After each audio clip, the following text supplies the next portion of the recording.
In his address to the nation, Donald Trump began by establishing a specific premise, that his first term was defined by a level of national success the country hadn't seen in decades, citing economic growth and the rebuilding of the military. He extended this claim to domestic security, stating that his administration achieved a secure border with 0 illegal crossings for a period of 14 months, while crime rates reached historic lows. Establishing this baseline is a calculated rhetorical move. By painting the immediate past as a period of prosperity and safety, the speech creates a sharp contrast for the news he is about to deliver. That news is a claim that the American election system is catastrophically vulnerable. The speech presents the voting infrastructure as a system exposed to both digital hacking and physical interference. This argument is centered on a single philosophy: no trust, no greatness. In this view, any administrative success, economic or otherwise, is invalid if the public cannot be certain of the election results.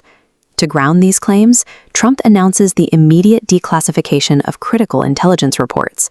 He alleges these files contain evidence of vulnerabilities that have been kept from the American public for years. The introduction of these documents frames the situation as a massive, multi-tiered conspiracy. It moves the conversation beyond a political disagreement and into a discussion of intelligence findings and national security breaches. The first major pillar of this evidence targets the People's Republic of China. Trump alleges that during the 2020 cycle, China carried out a massive compromise of election data, acquiring 220 million U.S. voter files. This is paired with an allegation of an internal cover-up. The speech claims that a group of rogue bureaucrats within the CIA and FBI, often referred to as the deep state, deliberately hid this breach from the president and from Congress. The intelligence supposedly details the operation of a shadow government designed to keep interference secret. Trump even points to the discovery of burn bags intended to destroy evidence of these foreign activities. This section frames the crisis as a two-front war: an external cyber attack from a foreign power, compounded by internal betrayal from the nation's own security agencies. The focus then moves to the hardware itself.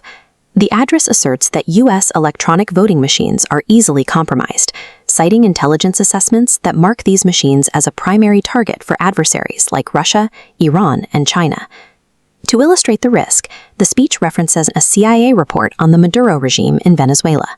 The report allegedly details a specific digital plot to rig elections through undetectable alterations to vote totals. These technical claims are connected to allegations of domestic fraud. Trump cites an FBI investigation into a voter registration ring in Michigan, claiming the Department of Justice deliberately slow-walked the case to kill the investigation. By linking hackable machines with unprosecuted local fraud, the argument presents the entire system as compromised, from the voting booth to the federal oversight agencies. The final piece of evidence comes from a Department of Homeland Security review concerning the accuracy of state voter rolls. According to the figures presented in the address, the DHS identified approximately 278,000 non-citizens who were illegally registered to vote in federal elections. Hacked data, rigged machines, and ineligible voters form the three pillars of the argument. Together, they are used to paint a picture of a system in total collapse. After detailing these catastrophic claims, the speech pivots. It moves from listing grievances to offering a specific path forward. Trump addresses the fact that major media networks refuse to air the speech, framing this blackout as an attempt to protect the fraudulent system he's just finished describing. In this rhetorical framework, the combination of a wide-scale security breach and a domestic media blackout serves as the final argument for immediate, sweeping legislative intervention. That intervention is the Save America Act. Trump presents this bill as the singular cure for the vulnerabilities outlined in the intelligence dump. The act includes two primary mandates. It requires all voters to show a photo voter ID and to provide documented proof of citizenship before being allowed to vote. The bill would also largely ban mail-in ballots, restricting their use only to specific exceptions like military deployment, severe illness, or travel. The entire release of declassified intelligence serves as a vehicle for this legislation. By outlining a systemic threat to the nation, the speech is engineered to mobilize the public to pressure Congress into passing the Save America Act.